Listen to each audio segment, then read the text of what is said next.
So next, we're going to chat about how to avoid compliance risk and better protect your organization with Jessica Sanderson. Jessica is the partner at the Volkov Law Firm. She also brings more than 20 years of experience defending white-collar matters, including internal investigations, litigation, and enforcement actions.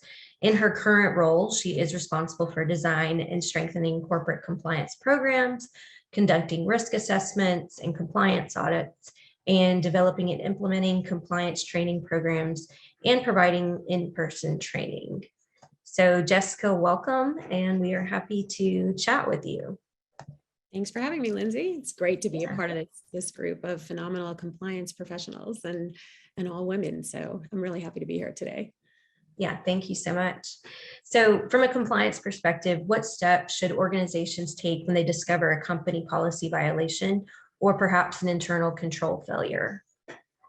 Yeah, so the first thing I say, especially having come from, an in-house perspective as well as outside counsel, is that compliance officers and in-house lawyers really need to manage executives' expectations about this. So when we find an internal control failure or company policy violation, a lot of executives, board members, the business, they're understandably upset when this happens and may even panic.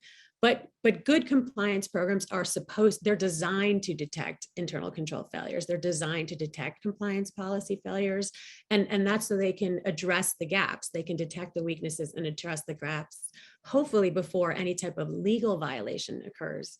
And so, a really good example of this right now, we're really, all of our clients and most of the world is understandably focused on, say, the Russian sanctions, the economic sanctions. So if a company has a policy that says, we're going to screen all of our customers before we do business with them to make sure they're not sanctioned, and then we discover a policy violation or failure, oh no, we didn't screen this entity. Somehow it slipped through the cracks, and we did business with this entity, and we sent products, say, or technology to Russia.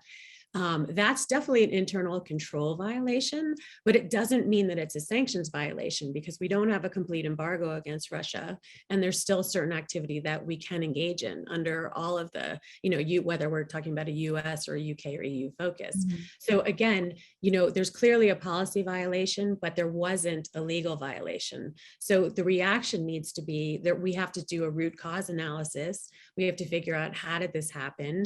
And then we have to engage in remediation or have consequences to make sure it doesn't happen again. And that's how we actually strengthen our compliance programs and develop a more, effective compliance program. Thank you for that additional insight. We all know that is on the forefront of many businesses, both in the US and the EMEA markets. So segueing into our next question, what are some of the best practices organizations can now leverage to demonstrate that specific compliance? Right. So here again, when we're talking about demonstrating compliance, I'm thinking, why would we want to do this? When would we have a need to demonstrate our compliance program? And generally, again, in the US, UK, and EMEA, companies will want to demonstrate compliance in the event, unfortunately, if there is a violation, because that may affect a decision to prosecute. If there's a really strong compliance program that failed in some manner and didn't prevent some violation, a regulator may decide not to prosecute if the company did everything in its power not to allow that violation. Or if they do prosecute, it can significantly reduce penalties. So I would start out with saying that's why and when we'd want to demonstrate compliance. And then in terms of how we demonstrate compliance or best practices, again, most of the regulators, whether we're in the US or elsewhere, agree that there's certain factors or hallmarks of effective compliance programs. And I want to say that one of the most important ones actually was mentioned by Livia and by Shelley, and I think everyone who spoke before me, which is communication. I think people underestimate the value of communication as an actual powerful internal control, because we communicate within our company our expectations of compliance, as well as the reasoning behind, we have this policy, but here's why we have this policy. And when our employees can understand that, it makes it easier to follow. And then there's certain other hallmarks that are just consistent across the board, which would be, senior management commitment, clearly articulated policies and processes. We talked a little bit at the end of the last presentation about a data and automated processes. If the company has the ability and the resources to afford, automated processes, then the regulators are going to expect that we do so. There has to be, confidential reporting mechanisms. I can't underestimate the value of that as well, so that employees can raise concerns before they become problems. But things like that, conducting risk assessments, internal audits, and continuous improvement, those are going to be, the best practices and the hallmarks of an effective compliance program. And the last thing I want to mention too, that I think is important to emphasize, is that there really is no one size fits all for a company. That compliance officers or in-house counsel, they're given a lot of discretion as to how to implement a compliance program. And so I always suggest, talk to the business, talk to your internal stakeholders and your internal customers, and figure out what works best for our company. Let's implement practical solutions, practical processes that the business can easily follow, and not find any need to try to circumvent or, just otherwise make it fit. And then we achieve the goal we want, but there's just better ways to get there.